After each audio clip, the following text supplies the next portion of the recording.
Useless old fool who can't even do housework, get out of here. My husband and I, who live with our eldest son and his wife, put $2,000 into the household every month. Despite this, I was verbally abused by my eldest son's wife, who told me to leave. Moreover, she doesn't just verbally abuse me, she also harasses me and my husband. We finally reached our limit. I don't want anything to do with a woman like this anymore. I hope she becomes unhappy. I firmly decided to make sure she suffers. I am Mirinda, a 62-year-old housewife who also works part-time. I live with my husband, Jack, who is the same age as me. Jack is a serious and kind salaried worker who makes a decent income, and we have never had a major argument. We have a 32-year-old son named Ronald. He's very similar to his father, a kind-hearted person with a strong sense of justice. After graduating from university, he found a job at a general company and has been working hard every day. 2 years ago, Ronald met a woman named Alice who also works at the same company, and they got married. But Alice is an incredible, devilish woman. My first impression of Alice was that she was a serious and cute woman. I heard from Ronald that she had a good reputation from her superiors at work for her serious attitude, and I didn't have any negative impressions of her. Alice was 6 years younger than Ronald, so I was worried if they would be able to get along because of the age difference. But I felt that it would be okay for them to get married. When Ronald and Alice got married, they started living in a rented apartment. After getting married, she said she wanted to support Ronald, who was busy, and she quit her job to become a full-time housewife. He seemed to be very grateful for her help. Alice does all the housework so I can concentrate on the job I love. I'm really grateful, Ronald said. My husband and I were delighted to hear this and thought that Ronald had married a wonderful person. But she gradually started showing her true colors. At a gathering of relatives during New Year's the following year, I saw Alice again. But at first, I couldn't recognize her. Her appearance had drastically changed from the Alice I knew the last time I saw her. I thought she had dark brown hair and simple makeup. She looked very much like a modest woman you might see in an office. However, now she had transformed into a person with flashy makeup, blonde hair, and a flashy bracelet jingling around her wrist. It was hard to believe it was the same person. My husband, along with the other relatives, was taken aback by her drastic change. Perhaps noticing everyone's stares, Ronald started to speak. I'm sorry for surprising you. One day when I came home from work, Alice had suddenly transformed into this.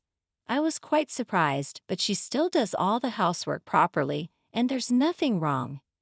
Besides, she is a full-time housewife, right? Can't you forgive her? Hearing those words, I felt relieved. If you were okay with it, then that's fine. I was just surprised because her appearance has changed so much. I'm sorry. It's not good to judge people based on their looks, and it's not my place to interfere anyway. I said. The atmosphere among the relatives eased up as they agreed with me. Afterwards, we were all enjoying drinks together. But then Alice caused quite the scene. She was in a drunken state and started hurling insults at everyone around her. Hey you think you can defy me? Back in middle school, I knocked down 3 of my classmates at once. It seemed she had a terribly bad habit when drunk. She even started to curse at me and my husband. You all shouldn't live so long. Nobody is happy about it, you old fools, she shouted loudly. Her words hurt me deeply. There are things you shouldn't say, even if alcohol is involved. My husband was also visibly angry. Even if it's a drinking party, you're saying too much. Apologize now, Ronald warned her. However, Alice didn't stop. She even turned against Ronald. What? You dump all the household chores on me, and you dare to lecture me. Besides, I could knock down a weakling like you in an instant. She continued to rage on, cursing everyone in sight and causing distress to everyone, and then she fell asleep drunk. It was finally quiet, but the atmosphere was terrible. Everyone was angry with Alice's behavior. Then a relative opened their mouth. Alice said something about knocking down classmates. Was she a delinquent? No, she's a graduate of a national university, and she's basically a good, serious person, Ronald replied. But the relatives who saw her rampage earlier seemed skeptical. Ronald, you say that, but is there solid proof that she has lived a serious life? Maybe we should look into her past and character, they suggested. I agreed with the relative's suggestion. Ronald, who witnessed this commotion, seemed suspicious and promised to investigate Alice thoroughly. Since Alice had already lost her parents and seemed to have no contact with other relatives, we decided to hire a private detective for the investigation. The results showed that she was quite a troublemaker during her middle school days. Moreover, it turned out that she was the leader of a gang. Apparently, the local notorious delinquents would follow her instructions from her third year of middle school. Because of her future prospects, she seemingly became serious and indeed graduated from a national university. But it seemed that she hadn't cut ties with her delinquent group. It was discovered that even now, when Ronald is not at home, she invites her delinquent friends over. What's more, it was revealed that she makes a big fuss in the house, and there have been frequent complaints to the apartment management company from the neighbors. She had been hiding her true nature, but she is actually quite the character. No, I can't believe it. Ronald held his head in disbelief, even considering divorce. However, Alice cried and apologized, saying, "I'm sorry, I absolutely need you. I promise to live earnestly from now on. Please let's not get divorced," she sobbed, apologizing and returning to her previous appearance. She took out her phone and deleted the contacts of her delinquent friends right in front of him. She even apologized to each of the relatives she had troubled at the New Year's gathering, making phone calls one by one. She called me too and apologized many times. Upon witnessing her in that state, Ronald seemed to have a change of heart, thinking if she's willing to go that far. They continued their married life without getting a divorce. About the marriage, it's a problem between Alice and Ronald, and as parents, we decided not to interfere and respect his decision. Actually, I met Alice in summer, and she seemed to have returned to the serious woman I met for the first time. I was relieved, thinking that it would be all right. Then one day, while I was lifting a heavy load at my part-time job, I suddenly felt a severe pain in my back and couldn't move from the spot. A fellow worker rushed me to the hospital, and I was told I had a severe case of low back pain and needed to take it easy for a while. When I told Ronald about this over the phone, he said, "Why don't you and Dad come and live with Alice and me? Since both of you are getting older, I believe injuries and illnesses like the one this time will increase in the future. Having Alice and me nearby when something happens would be reassuring." It was certainly a compelling proposition. Once my lower back pain had healed, my husband and I had a discussion with Ronald and Alice, and we decided to move in together. As we were already living in a relatively large house, there was no problem accommodating them.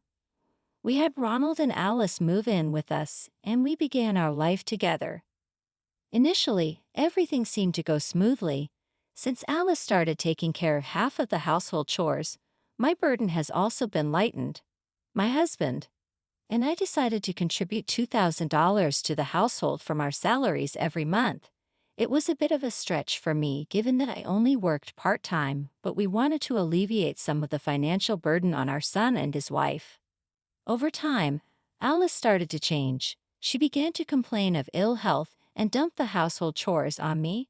At first, I took over her duties out of concern for her, but she seemed perfectly healthy to me. She had a good appetite, and her complexion didn't seem bad at all. In fact, she looked healthier than ever. Moreover, the number of days she'd go out and not come back all day increased. "Alice, I don't mean to pry, but are you really feeling ill? You seem to be going out quite a bit, and you look perfectly fine to me." I finally gathered the courage to ask. She glared at me with sharp eyes. "What? Are you doubting me? Don't mess with me. I'll hit you." I was speechless at her coarse language and then realized that she hadn't really regretted her previous actions. She had only pretended to be remorseful because she didn't want to break up with Ronald. She seemed to mistake my fear for weakness and sneered at me. "What, are you scared? Well, I guess so. I've been quiet all this time, haven't I? But I've reached my limit. From now on, I'm going to express my individuality and be my true self. You know what will happen if you oppose me, right?" Perhaps this was how she used to threaten people when she was a delinquent. Because it had always worked for her, she continued to act this way even now as an adult. If you ask me whether I was afraid of Alice, I have to admit I was. But I have lived for 62 years. I didn't get to this age for nothing. I'm not so weak as to be intimidated or bullied by a former delinquent. Maintaining an attitude of being unaffected by her words and actions, I said, if your harassment goes too far, it could become a crime. I'm not your servant and I won't be pushed around. If you harm me, I won't hesitate to report you to the police. She seemed taken aback by my response, but quickly retorted, "Shut up, you old nuisance. I won't forgive you." At Alice's loud scream, my surprised husband and Ronald rushed in. They had been at home as it was a holiday. I briefly explained the situation to them, and they both frowned. We all decided to have a talk. My husband told Alice, "First, apologize to your mother-in-law." However, she didn't intend to apologize at all. Instead, she arrogantly crossed her arms and leaned back on the sofa. "What? Why should I apologize to this old fool? I agreed to live together because I thought I could offload the household chores onto her. But my burden hasn't decreased and it's making me feel awful. All she does is get older and isn't helpful at all. There's nothing wrong with being angry at such a useless old woman." Myself, my husband, and Ronald were left speechless. How selfish could Alice be to have moved in with that intent? Then Alice began to say even more outrageous things. "No matter what anyone says, I am what I am and I'm not going to change. From now on, you all are going to be my servant. Oh, but I don't need my father-in-law and mother-in-law, who can't even do housework. The senile fools should just leave." Upon hearing those words, I reached my limit, and my anger peaked. I had no more patience for this woman. I firmly resolved to teach her a lesson. It seems that my husband shared the same intense anger. My husband, who was usually very calm, seemed angry for once. He said, "Let's move out." No, I wanted to get away from Alice as soon as possible, so I agreed.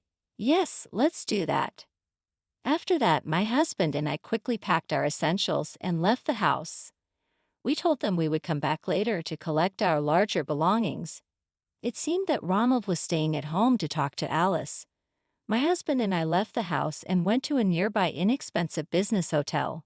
We didn't have another house and we didn't want to suddenly impose on our relatives. So we decided to stay at the business hotel until we found a new place to live. The next day, around 8 a.m., I received a phone call from Alice. I wanted to ignore it, but she persistently called over 20 times in an hour. Even though I regretted not blocking her number, I was curious about what she wanted and ended up answering the call. "Hello, is this Miranda? I have a favor to ask you, so I thought I'd give you a call." Alice began speaking in a blatantly flirtatious voice over the phone. I knew she was up to no good, and honestly, it made me feel sick to my stomach. A serious face, a delinquent's face, and this pretentious act. I can't help but wonder how many personalities she possesses.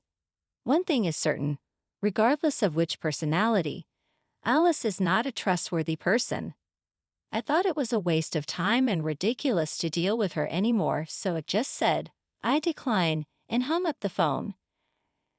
I set it to reject incoming calls from her and blocked all of her emails and messages, making it impossible for her to contact me.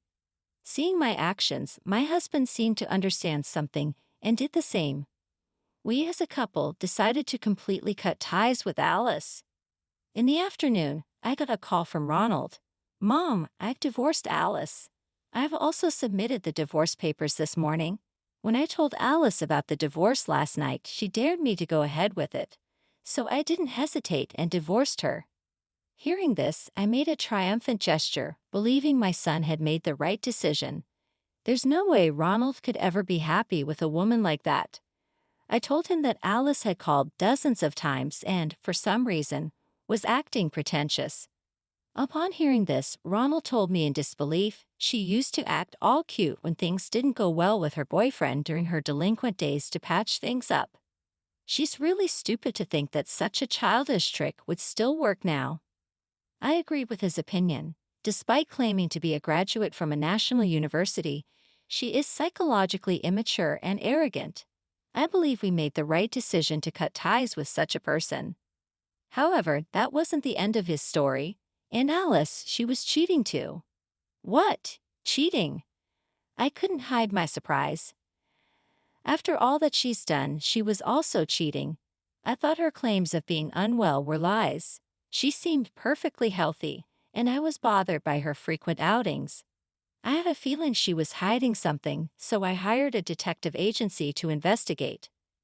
There she was, cheating with a man I don't know. I even have photographic evidence. Looking at the evidence, a photo that Ronald sent to my smartphone, there was Alice and a young man kissing on the street. The man had blonde hair and looked like a typical playboy. I'm serious about claiming compensation for damages from her and the guy she was cheating with. I've told her this as well.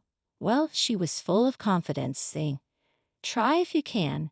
Then why did she call me? I don't know for sure, but I guess she was trying to find out where I was since I left. She didn't think I would leave and probably thought if she acted tough, I'd be there for her. But in reality, I've left and she was probably flustered and trying to get close.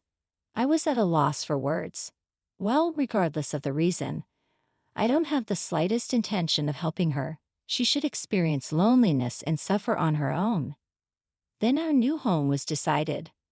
My husband Ronald and I decided to live together in a certain apartment. We considered evicting Alice from the house and living there together. The house is too big and too much to manage for Ronald alone. After we pass away, there's also a chance it could become vacant. So we decided to sell it instead.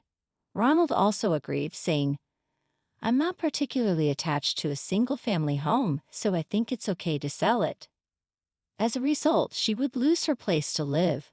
But that's none of our concern anymore. Later, we decided to go back to the old house to retrieve the large items that were still there, along with our relative who offered to help. When we entered the house, Alice welcomed us with a creepy smile.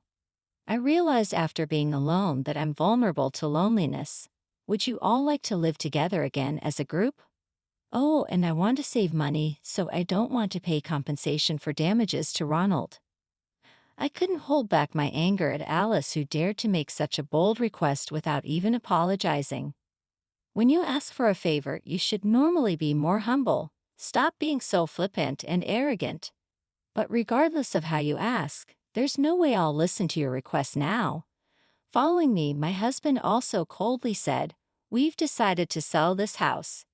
Get out as soon as possible and make sure to pay compensation for damages to Ronald. I can't love you anymore. I have no intention of getting back together, so stop it." Ronald also expressed his anger towards Alice. Then, seemingly considering it futile, Alice suddenly stopped pretending to be innocent. At first, I was attracted to the stability of Ronald's income, and I thought I could relax if I got married and became a housewife. But now I currently have absolutely no ulterior motives. I truly love you. Of course, I also need and cherish my in-laws, Miranda and Jack. No matter how beautifully she phrases it now, it wouldn't quell the anger of us. On the contrary, it only made us angrier. At that time, our relative, who had been silently watching the situation, intervened out of concern. "Alice, you are the worst kind of person. If you have so much to say, why not try going one-on-one with me? You seem proud of your strength, but well, I've also made it to the national championships in boxing." Our relative cornered her, his gaze sharp and intense.